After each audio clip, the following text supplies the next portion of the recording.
Et justement, l'invité politique du 19-20 ce soir, c'est Noël Mamère, le candidat des Verts. Bonsoir. Bonsoir. Vous êtes effectivement allé beaucoup plus loin que Lionel Jospin dans cette affaire du hashish. Vous êtes pour une légalisation contrôlée du cannabis. Ça veut dire quoi? Oui, parce qu'il faut sortir de l'hypocrisie et des tabous. Tout ce qu'on vient d'entendre, c'est quand même de la grande tartufferie. Un jeune sur deux consomme régulièrement ou de manière sporadique du cannabis, et beaucoup d'adultes en consomment aussi. Toute cette prohibition est réglée par une loi qui date de 1970, donc finalement, en faisant comme si ne rien ne se passait, on est en train de cautionner l'idée qu'on peut transgresser la loi. Mais il faut accepter la réalité jusqu'où alors? Jusqu'au fait que le cannabis c'est beaucoup moins dangereux que l'alcool et que le tabac il est distribué par l'État, que le tabac il fait des cancers dont nous payons les dégâts, que l'alcool au volant ça crée la violence routière.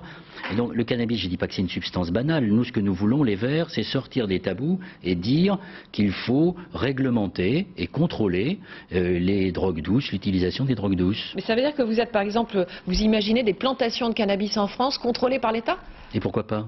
Il y a bien aujourd'hui des plantations de chanvre qui servent à faire de l'isolation dans les bâtiments.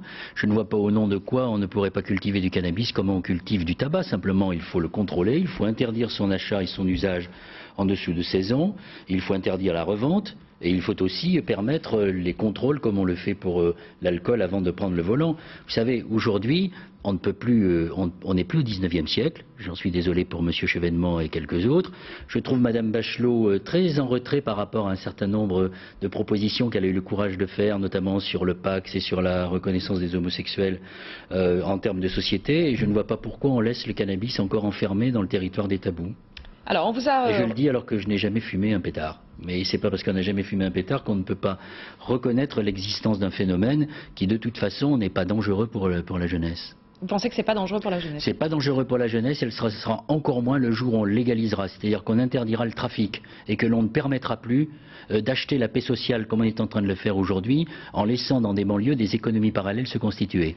C'est ça qui est le plus dangereux. Alors on vous a reproché dernièrement à propos du nucléaire de développer une polémique pour mieux exister dans la campagne électorale. Vous n'avez tout de même pas découvert, j'imagine, que Lionel Jospin n'était pas pour le démantèlement du nucléaire. Vous le savez depuis 5 ans. Est-ce que les idées de Lionel Jospin devraient être aussi vitrifiées qu'après une catastrophe nucléaire? Il peut changer. Il sait depuis 1997, date à laquelle nous avons accepté de passer un accord de gouvernement et de majorité, que les Verts français, comme l'ensemble des Verts européens, et comme de nombreux pays européens, sont pour une sortie progressive du nucléaire. Nous sommes aujourd'hui, il faut que quand même ceux qui nous écoutent le sachent, nous sommes aujourd'hui le seul pays qui est l'otage du lobby des nucléocrates de l'EDF. Vous savez, les mêmes qui vous disent aujourd'hui que c'est complètement sûr, alors qu'il y a à peu près 500 incidents par an, c'est-à-dire à peu près 19 par toutes les heures. Pas des incidents graves tout de même. Eh ben, il y a des fissures, il y a des problèmes comme celui qu'on a connu avec la centrale nucléaire de Brouët-Saint-Louis au moment de la grande tempête de 1999. Il y a donc de véritables menaces et une véritable vulnérabilité. Ce que je dis, c'est qu'on peut faire exactement comme ont fait les Allemands ou comme l'ont fait les Belges ou comme le font d'autres, c'est-à-dire geler le nucléaire ou en sortir en 20 ou 25 ans pour se donner le temps de la reconversion des personnels, pour se donner le temps du démantèlement des centrales et surtout pour s'engager dans une vraie politique d'économie d'énergie et d'efficacité énergétique. Donc par exemple, le geste qu'on pourrait demander à Lionel Jospin, mais ça ne dépend pas de moi, ça dépend beaucoup des électeurs et de la force qu'ils nous donneront au soir du premier tour, c'est de dire on arrête la production de plutonium à La Hague. Vous voyez, je vous ai amené une épingle. Vous voyez, cette épingle, elle est toute petite, hein, vraiment, ouais. Je ne sais pas si on la voit sur l'écran. Mettez-la plus sur le côté, voilà, là on la voit bien. Bon, maintenant, l'équivalent en plutonium de cette épingle, ça peut tous nous irradier et tous nous faire mourir sur ce studio. Il faut savoir que du plutonium comme ça, il y en a 70 tonnes qui sont entreposées à La Hague, c'est-à-dire à peu près 60 fois la puissance de Tchernobyl. Donc il ne faut pas nous dire qu'aujourd'hui, le nucléaire, c'est quelque chose de sûr. Donc en plus... Tous les pays européens sont en train de sortir du nucléaire, donc nous allons rester le dernier pays qui sera otage de cette forme d'énergie.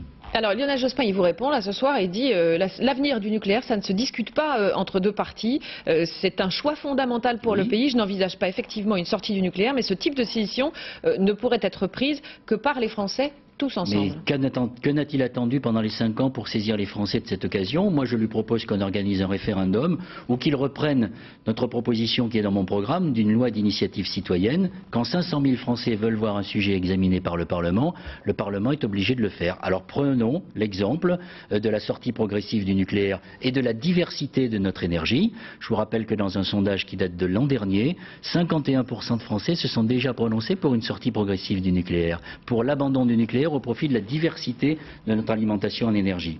Noël Mamère, lorsque Jacques Chirac, lors de son déplacement au Mont-Saint-Michel, a dénoncé les Verts sectaires, est-ce que vous êtes senti visé? Non, pas du tout, parce que M. Chirac, il nous amuse.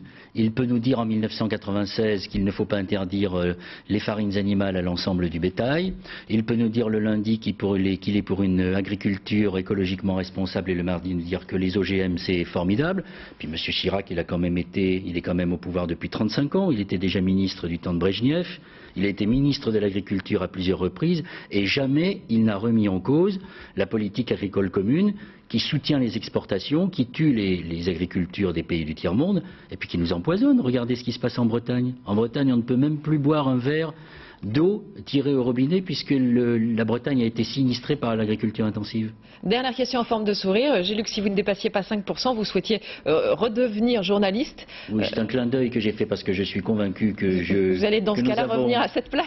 Pourquoi pas? Non, mais c'est mon métier, le journalisme. Aujourd'hui, je suis dans une fonction qui est la fonction politique. Je dirais, sous forme de boutade, pour revenir sur un mot qui m'a valu quelques colibés, dans la fonction politique, je suis révocable par les électeurs. Mais je suis convaincu que nous pouvons, avec notre mobilisation et avec les sujets que nous abordons devant les Français, dépasser le seuil fatidique des 5%, parce que je sais que les Français aujourd'hui ont envie d'améliorer la qualité de leur vie, de leur alimentation, de leur santé, de leur travail, et qu'ils savent que les Verts peuvent y contribuer. Merci Noël Mamère d'avoir été l'invité du 19-20.